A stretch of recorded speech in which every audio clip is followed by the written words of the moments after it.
All right.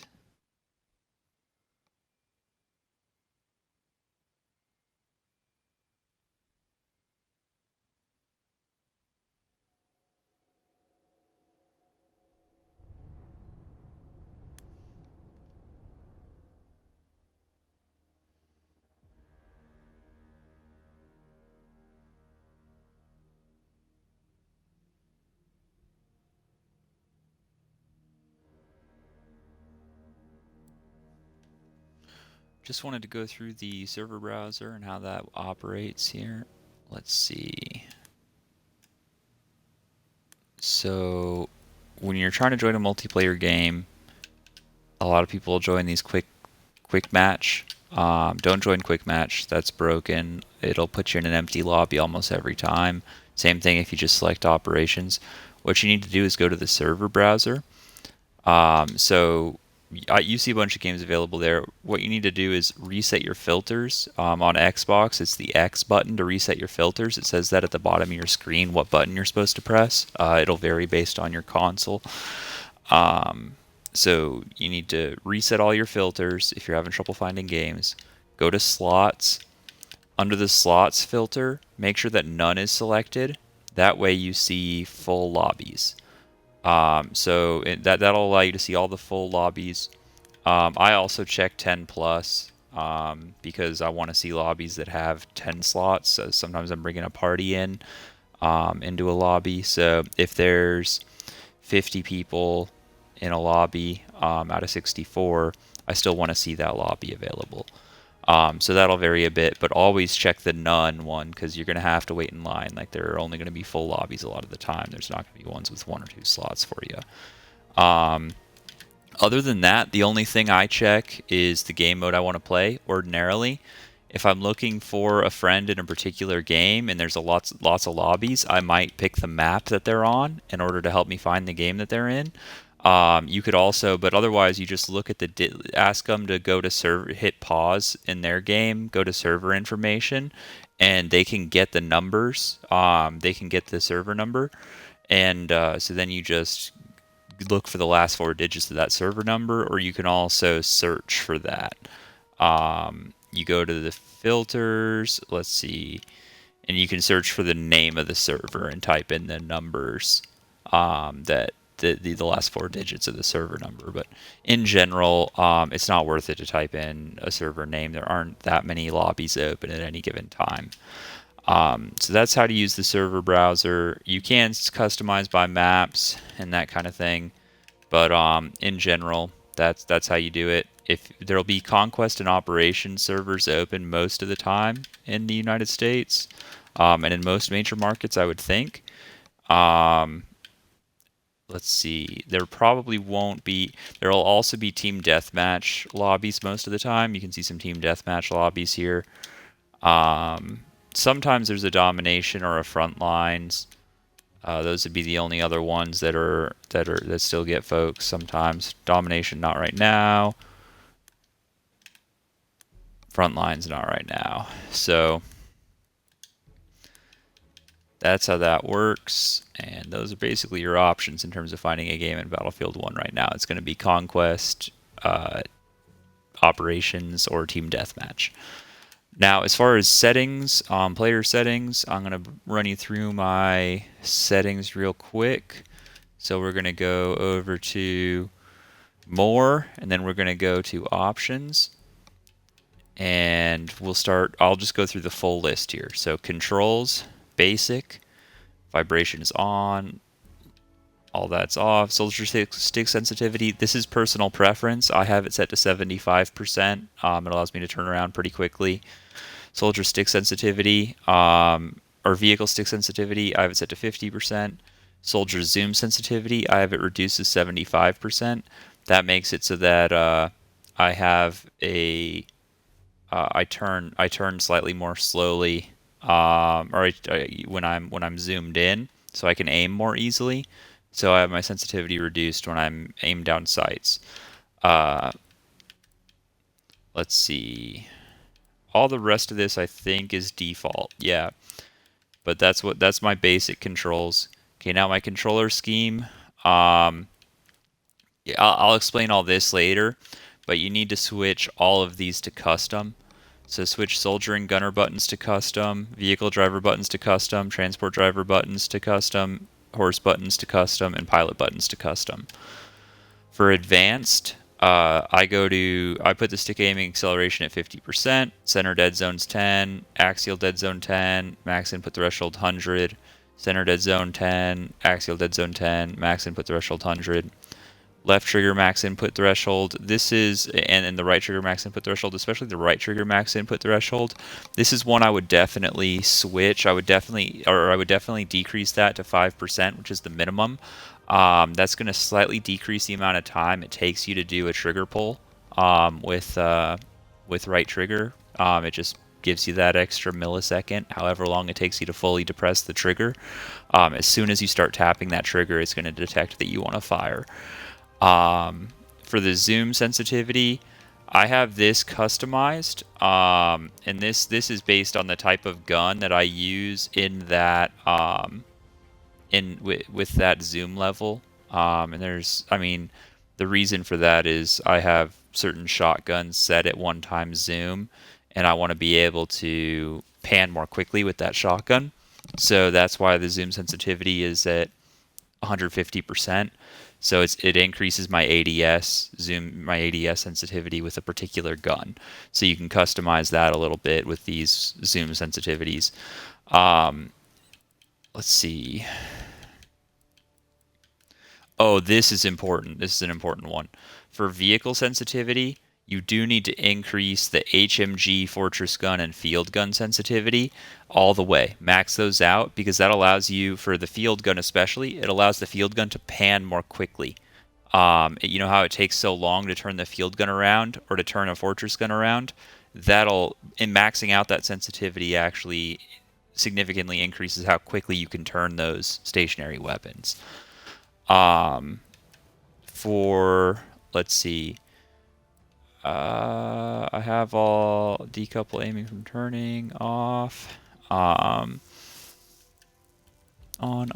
uniform soldier aiming on, coefficient 133%. Okay, I think that's everything, but it's all up there on the screen. If you guys are following along on your phones, I'm gonna record this for later as well, if anyone wants to come back to it. So we've got the advanced, we've gone through control schemes, we've gone through basic. That's going to exhaust the controls category. Now we're going to go to gameplay.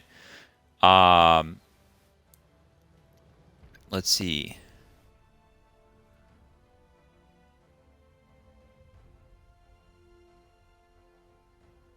Oh, there's an ad in progress. Crap. Okay.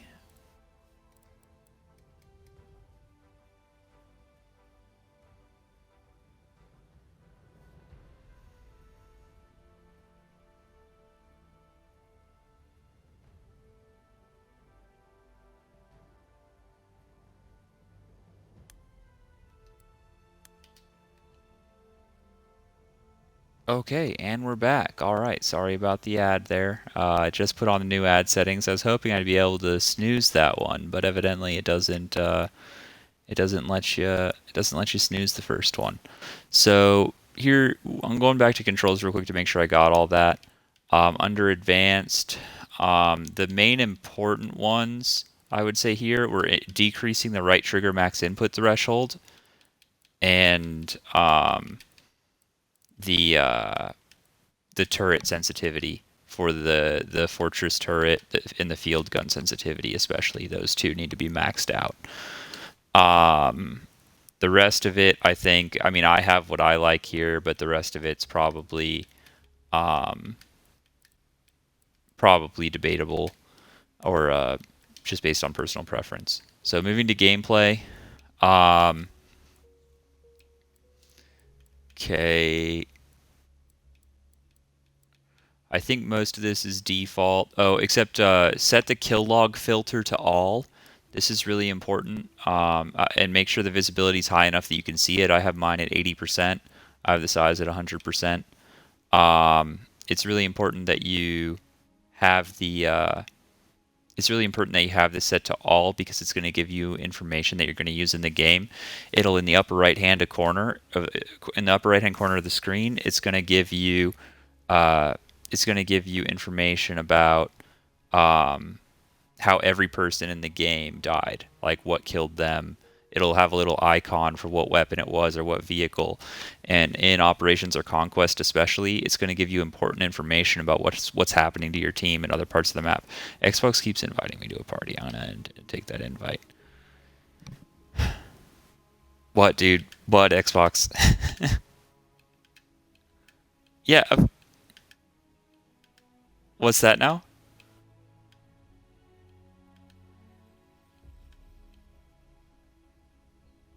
Post what?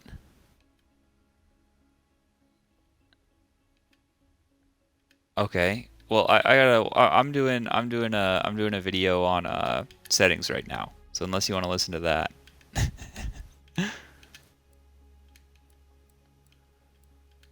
Oh, good for you, dude. Hell yeah. Post it to You can post it to my channel. We can post it to my YouTube channel if you want, dude.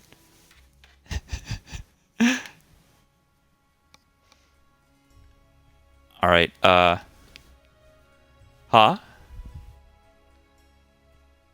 Oh, you listen to my tutorial? Okay, Xbox. So now we're on gameplay. We're going through, are you sharing your audio? Okay, well, start sharing your audio. I'm gonna have to cut this whole part out, by the way. But yeah, if you have questions about it or whatever, or if there's back and forth, yeah, share your audio. I don't want to be talking to you in this video and I'm just fucking suddenly not talking about the settings, and then I am talking about the settings. Okay, so for kill log, you definitely want the kill log on, set it to all. I turn off all these awards and the hint systems. I just figure it's obstructions on the stream that take up system resources that I don't need. I don't need the reload hint or the hint system in general or the awards. The awards take up a lot, especially with the older Xbox. It used to lag my game when I would get awards, so that would really mess me up. The scoring size and the scoring visibility you want on though, so that you can tell how much damage you're dealing to enemies, that kind of thing.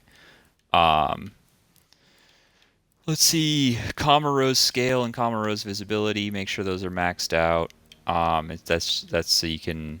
Or actually, I suppose that doesn't matter if it's maxed, but it just is when you depress the spot button, it's gonna be how you issue squad orders or how you communicate with your squad on a console. I have my squad list size at 80%, the visibility at 90%. That is personal preference. Player info, I have that at 100% and the panel visibility at 50%. Inventory, I have show, so I can always see in the bottom right what equipment I'm running around with. It doesn't really get in my way.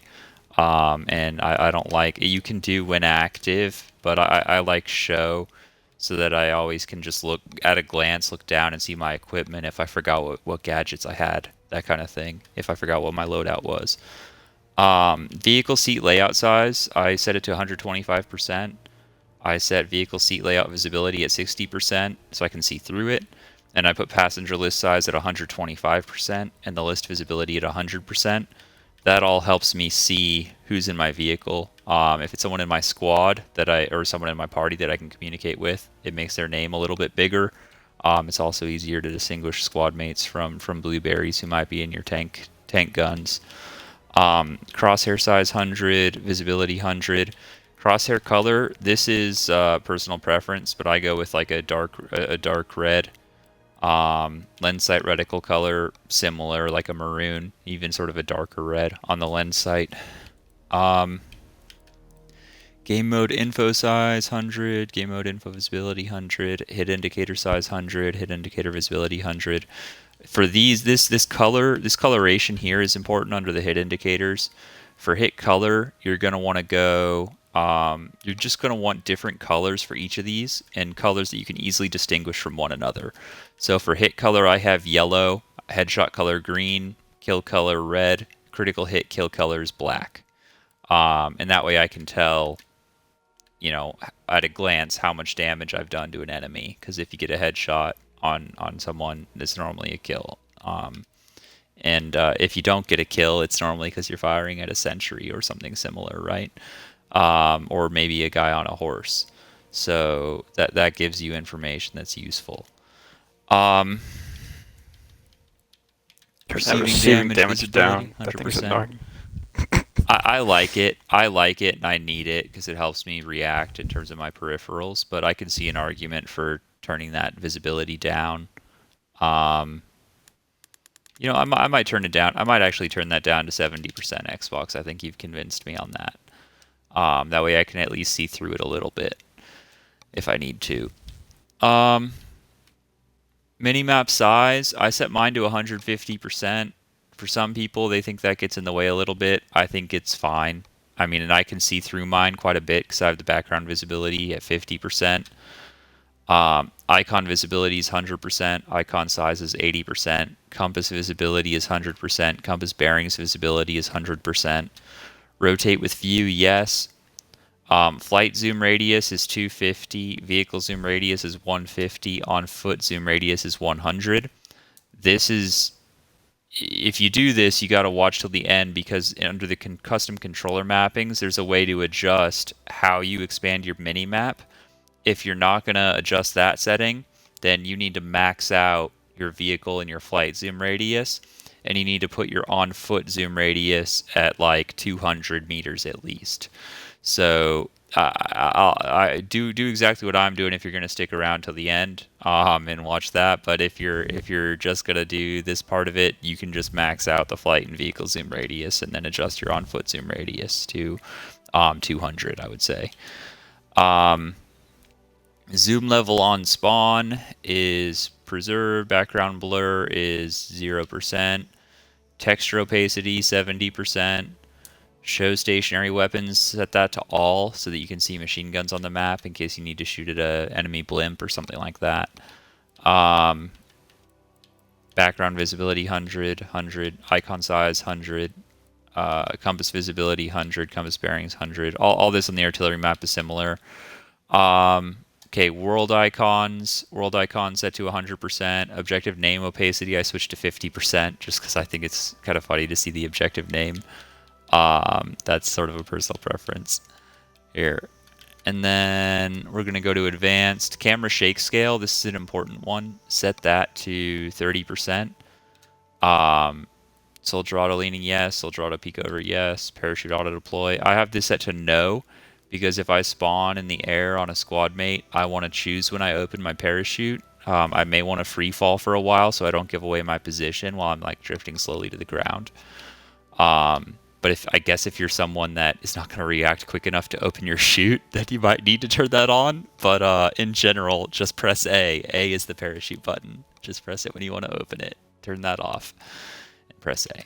I turn off the plane chase camera roll.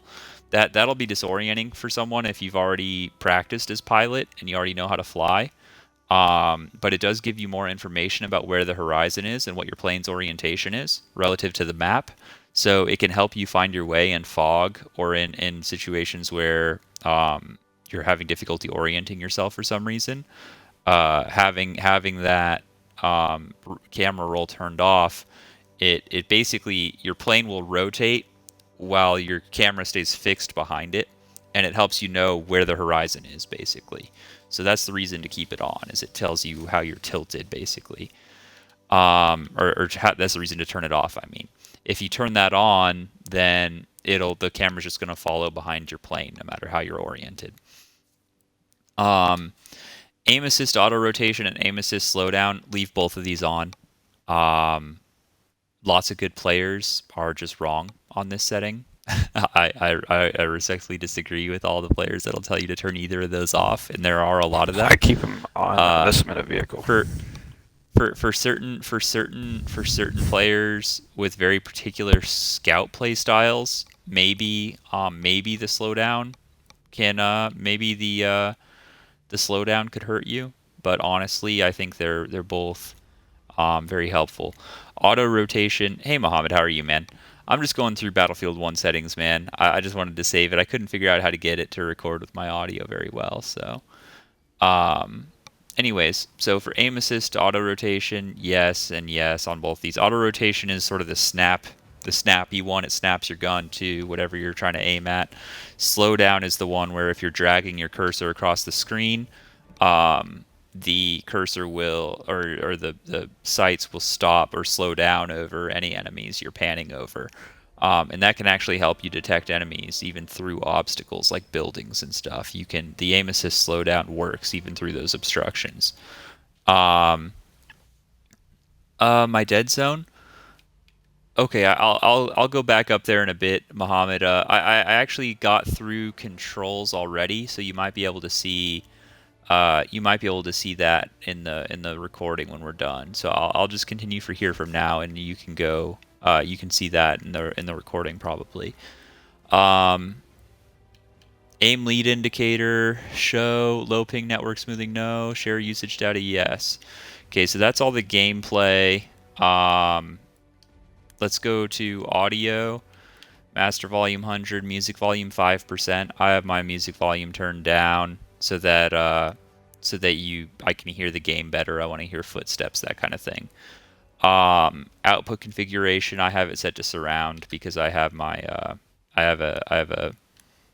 have whatever you call it, a surround sound headset, but that'll be dependent on your setup, like what your audio setup is. But make sure if you have a surround sound setup, make sure that you have a setting that takes advantage of that, and outputs into surround sound. For voice, I have it set to English, Team Speaks Language on, Game Announcer Voice on. Actually, I think the language thing is important. It's silly, but it's important. In game, the characters will actually make call outs when you're spotting, especially. Your guy will yell what class somebody is when he spots them. Occasionally you can get in-game information from from that. So the My Team Speaks are like, if the guy shouts something in German, you may or may not be able to understand it. So that's I would stick with English and listen, be able to actually hear the call outs from the game characters. Um, let's see. I think that's everything on audio. Going to video, set your brightness at I set mine at 50, but it depends on your display a lot. For most displays, you want to have this close to maxed out, like 100 even. But in certain maps, if you're indoors and you're shooting outside, that'll have a dazzling effect. So that's when you'll turn it down. You might need to adjust it. Brightness is probably the only setting that I regularly will go and adjust in game, because in nighttime maps you have to max your brightness in order to see anything. And also, like if you're in like a sunny map like Sinai, or if you're shooting from a dark building into a very bright area, you need to reduce your brightness. So that's one you may need to adjust on the fly. But in general, for most displays, a higher brightness setting is going to be better. I only have mine close to 50 or 60 because I have a display that runs a bit brighter, and I sit right up on on like a 4K monitor, so I'm like right next to it. So the brightness doesn't impact me as much. I can see pretty well even in relatively dark settings. For most televisions, for most display setups, you're going to want that maxed, or close to maxed. For field of view, I have it maxed out for my soldier field of view. That'll be disorienting to some players.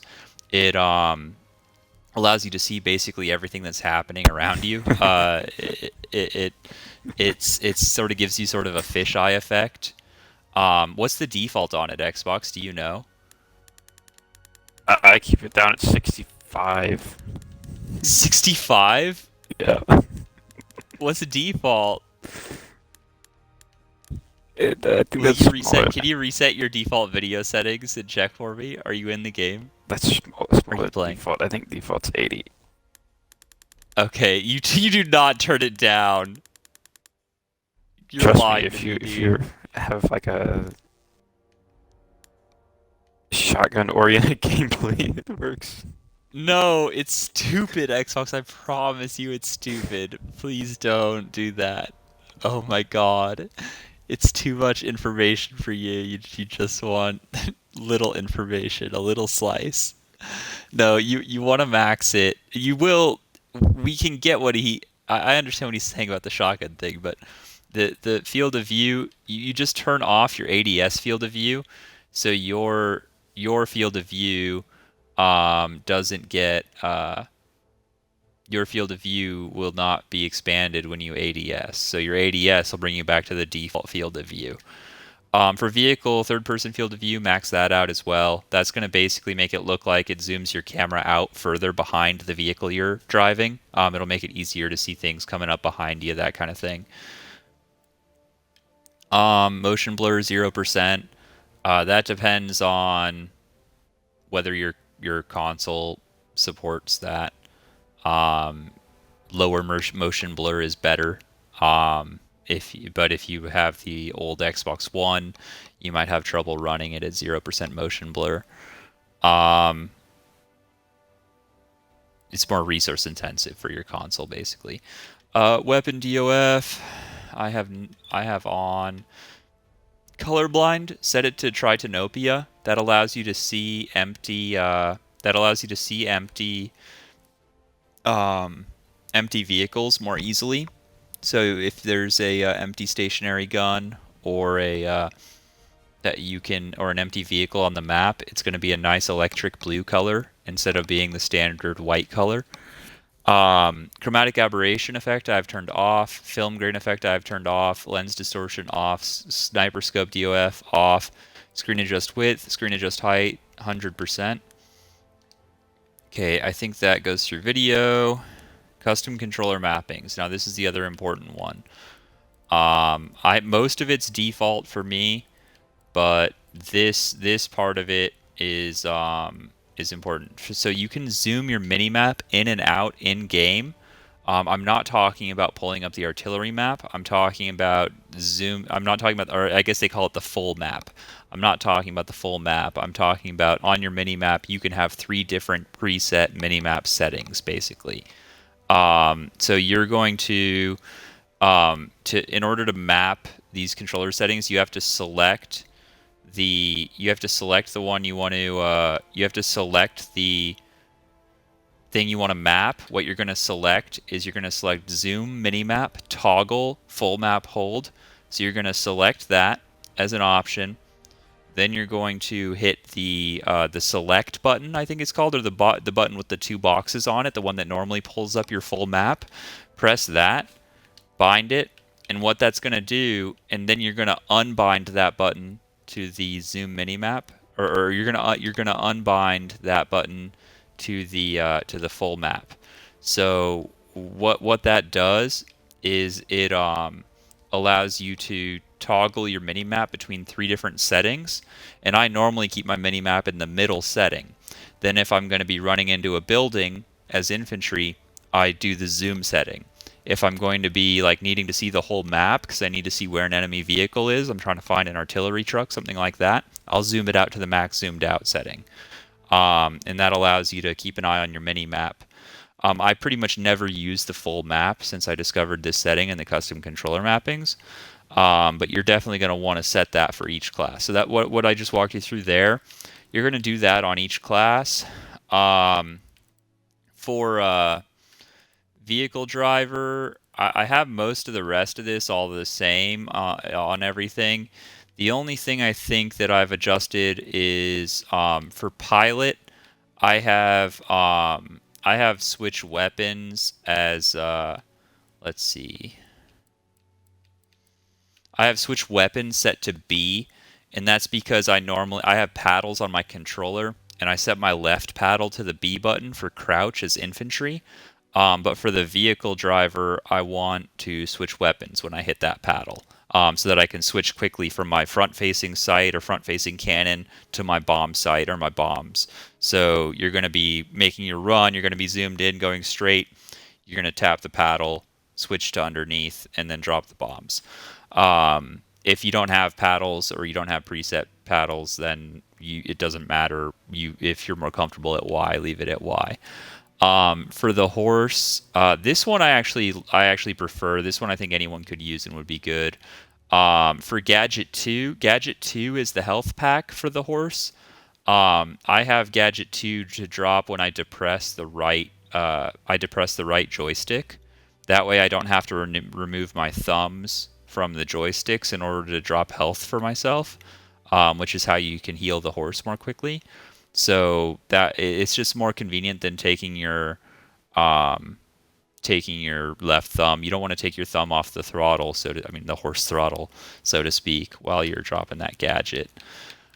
Um, Transport driver, all that's the same. Just make sure you adjust the zoom mini map function for each class. For spectator, I haven't adjusted any of that. I don't really spectate in games. So I think that's all the options. Hopefully this didn't go too long, but appreciate y'all's time. Appreciate you watching. Click subscribe here on YouTube. I'm sure Xbox, you're already subscribed to my YouTube, right? Didn't even know you had one. I have one now. Xbox. Are you on my Twitch, man? I don't have Twitch. You don't have Twitch? Well, you should get one, dude. Do you have Amazon Prime? Nope. Oh, okay. Well, anyways, you should get Twitch anyways and follow me. I have Officer Baby Legs in my game. That's something. What's that? Officer Baby Legs. Hi, dude. What about Honest- Baby Legs? He's in my game. Haven't seen him Oh, in a cool. while. Okay. Well, all right. Well, that's the end of the video. If I'm gonna go ahead and end that, and I think we're done.